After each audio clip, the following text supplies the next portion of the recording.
Now, you probably won't see this recipe in a cute little TikTok video, but this is one of those powerhouse recipes that's quick, easy, affordable, and packed with flavor.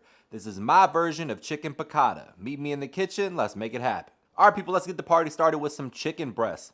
Excellent source of protein, still reasonably affordable at the grocery store, depending on where you shop and how organic you tend to buy. We're gonna trim the excess fat here, which is very minimal. Minimal trimming is needed. This little super thin piece, we're gonna trim that too. Get some nice even chicken breasts to work with. Now we're gonna butterfly them, which is essentially cutting them in half right down the middle. You wanna protect your hands and fingers here, so place your palm flat on the chicken breast and then take your knife and make a confident slice through the middle. And then find the groove there and finish off the job. Real simple. Try not to butcher it too bad. And just follow that line all the way through, flatten it out, cut it in half. Then we'll set that over to the side. You got yourself a nice chicken cutlet. We're gonna use some plastic wrap and a rolling pin to pound these nice and flat and even. That way they fry up nice and evenly and stay nice and juicy. Quick reminder, guys, this recipe and all of my recipes can be found at MrMakeItHappen.com. All right, now that we got them nice and flat, it's time to go ahead and season them. I'm gonna hit them with a little olive oil first. Rub that in, a little kosher salt, some AP seasoning, some Italian seasoning. Keeping it kind of simple on the seasoning because we are also gonna season the flour that we dredge these in. Real light layer of flour. You want them nice and crispy, golden brown. Beautiful chicken cutlets with that lemony piccata sauce. You can plate this up with polenta, with mashed potatoes, with rice, risotto.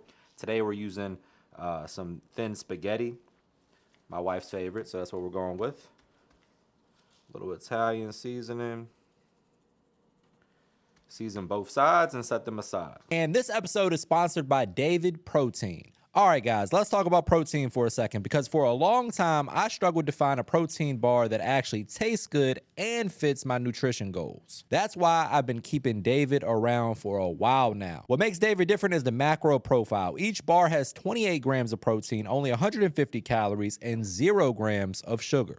About 75% of the calories come from protein, which is one of the highest protein to calorie ratios on the market. That's what they call CFP, calories from protein, and it really matters if you're trying to be intentional about what you eat. Taste-wise, these surprised me the most. The texture is a mix of soft dough with crunchy chips, and flavors are bold without tasting artificial or overly sweet. It actually feels like a real snack, not something you're forcing down. I also like that David is built around real, evidence-based nutrition. The protein is highly digestible, gluten-free, and designed to help you hit protein targets without loading up on unnecessary calories or sugar spikes. It fits easily into real life, whether you're busy, on the go, or just need something simple that actually works.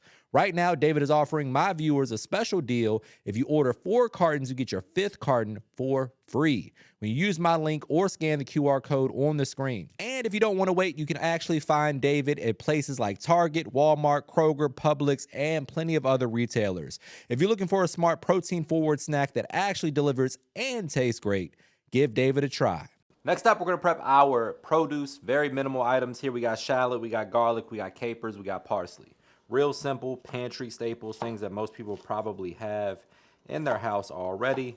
Minus the capers. If you don't cook with capers that often, they are delicious and they do hold up well in the fridge. So you can get yourself some capers from the store, keep some on hand.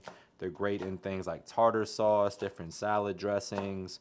They're great in this recipe, like a piccata style wine and butter sauce. You use them for a number of different things. Definitely worth the investment. They're reasonably priced as well. A little dice on the shallot. I'm gonna dice up the garlic, rough chop the capers, dice the parsley. And that's really all the prep work there is to this one. Now that we got the produce prepped, it's time to prep the flour. So we got about 1.5 cups of all-purpose flour.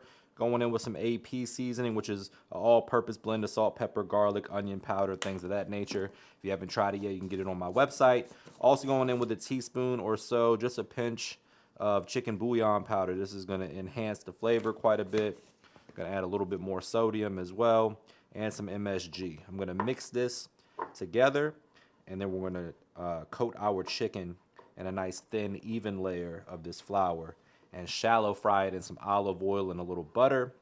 Remove it and then get started on our sauce, and then plate this up with some pasta. We'll get that pasta started here in just a second. You want to boil your pasta until they're al dente in salted water. Drain it. Maybe save a little of that pasta water if you want to add some to your sauce. Next up, my friends, it's time to fry our chicken. We're going in with 2 tablespoons of good quality butter, followed by enough olive oil to coat the bottom of the skillet. Probably about a half cup to a whole cup, depending on the size of your skillet and how much chicken you're frying. Today we got 4 pieces, so we're gonna go ahead and probably add a little over a cup here. Let that butter melt. We're gonna shallow fry this chicken until it's golden brown and beautiful. Remove it from the oil, hit it with a little flaky salt at the end, just to add a little finishing salt. And then in the same skillet, we're gonna make our sauce. All right, guys, we got our chicken in the oven just staying warm. It's time to go ahead and make the sauce. So in go the shallots, in go the garlic, the capers. I'll save that parsley till towards the end. Get in there and give it a toss around in that olive oil. I'm gonna add a little red pepper flakes for just a little bit of heat. That's optional though. If you don't like spice, you can leave those out. I like to add them early so they have time to kind of rehydrate in that oil. Enhances the flavor a little bit. We did wipe off the pan a little bit because the olive oil got a little bit hot, so I didn't want it to have like a scorched flavor profile. So we went ahead and cleaned out most of the pan, but we do have a little bit of fond left in there.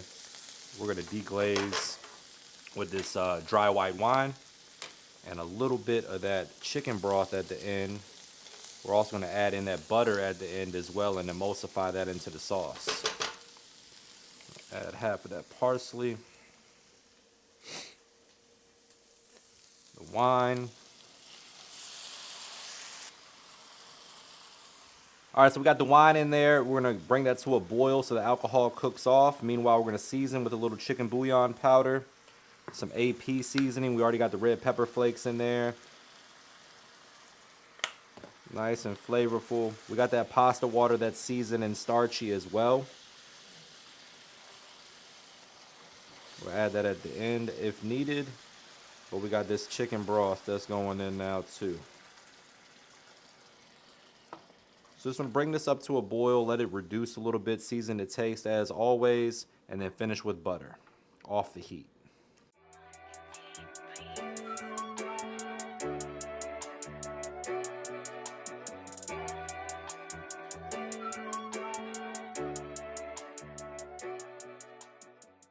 There you have it, people. Something quick, easy, and delicious. This one's going to get the job done on a weeknight when you need something quick. Perfect recipe right here. You can find this recipe and all of my recipes at MrMakeItHappen.com. Without further ado, it's time to dig in for the taste test. But before we do that, please take a quick second to subscribe to the channel. Make sure you hit that bell to enable notifications as well. All right, knife and fork. Beautiful chicken cutlet. Give me some of that pasta. There we go. Moist.